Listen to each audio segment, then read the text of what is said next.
All right, let's talk about something that I know hits home for so many gym owners out there, getting your freedom back. Today, we're going to break down the playbook for completely transforming your business so you can run it profitably from literally anywhere in the world. So let's get into it and start building a business that actually gives you the freedom you wanted in the first place. But first, we have to start with the single most important question you can ask yourself as an owner. And you've got to be honest. Do you really own your gym, or does it own you? Has it become your boss, dictating every single waking hour?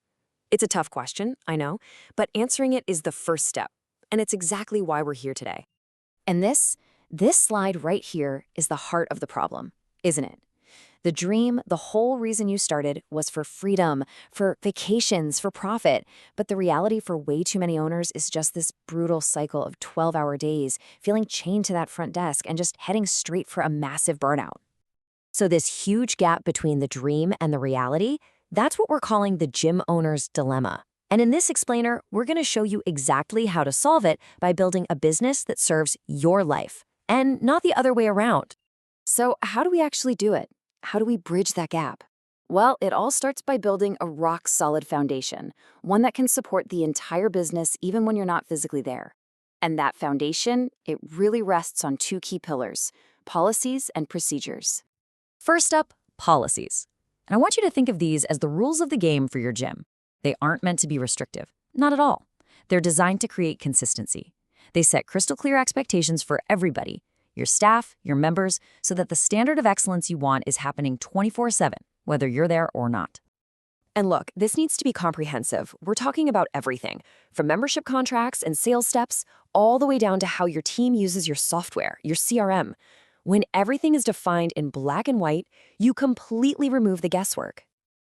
Now, here's a pro tip, and honestly, this is the most crucial step. You have to put every single policy in writing, no exceptions. And having your staff sign off on them isn't just a formality. It's how you build a culture of accountability that starts to run itself. Okay, so if policies are the rules of the game, then procedures, well, procedures are the how-to playbook.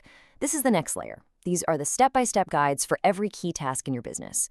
This is what ensures that the right way to do something is the only way it gets done, no matter who's on the clock.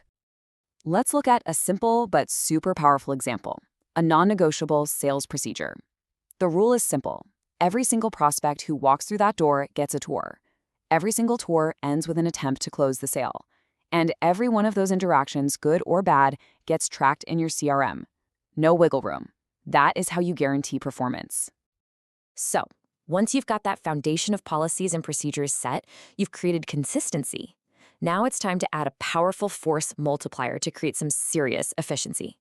It's time to use technology, specifically AI, as your ultimate leverage. So, I want you to stop thinking of AI as some complicated futuristic tech. I want you to reframe it. Instead, I want you to meet your new remote gym manager. It's a tool that works for you, around the clock, handling all those repetitive tasks, so you can finally focus on growth. I mean, just think about what's possible here. Your AI manager can be nurturing new leads with chatbots while you're literally asleep.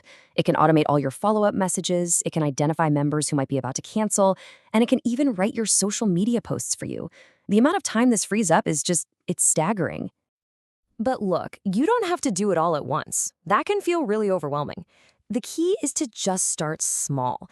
Pick one repetitive task that drains your time. Something like lead follow-up is perfect. And just automate that one thing. Once you see the power of that one system, trust me, you'll be excited to scale it up from there. So you have the systems, you have the technology. The final piece of this whole puzzle is your role in it. And to make any of this work, you have to evolve. You have to go from being a doer to becoming a director.